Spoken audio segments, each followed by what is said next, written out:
வடிவுடை அம்மன். வடிவுடை அம்மன்கிறது என்னன்னு கேட்டிங்கன்னா, சந்திரன் தான் மனசு, சந்திரன் தான் அழகு. சரியா? அழகான பெண் கிடைக்கணும், அழகான கணவர் கிடைக்கணும்னா வடிவுடை அம்மனை பார்க்கணும். அவ்வளோதான்.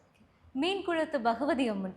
மீன் குளத்தி பகவதி அம்மன் என்கிறது மதுரை மீனாட்சியினுடைய அம்சம் அவள்.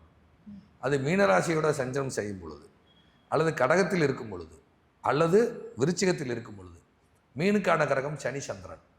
மீனுக்கான கிரகம் சனி சந்திரன். மீனுக்கான கிரகம் சனி சந்திரன். சந்திரன் அம்பாள், சனி மீன், சந்திரன் தண்ணி. ஸோ சனி சந்திரன் காம்பினேஷன் மீனத்தோடையும் கடகத்தோடையும் விருச்சிகத்தோடையும் தொடர்பு கொள்ள, இது ராகு கேது அச்சுக்கு வெளியே செல்ல, அப்போ நம்ம ஸ்டேட்டில் இல்லை, வேறு ஸ்டேட்டுன்னு அர்த்தம். புரியுதா? அப்போ மீன் குளத்தி பகவதி அப்படின்னு எடுக்கலாம். இதில் இதில் இதில் செவ்வாய் பார்த்தா மட்டும்தான் அதை எடுக்கணும்.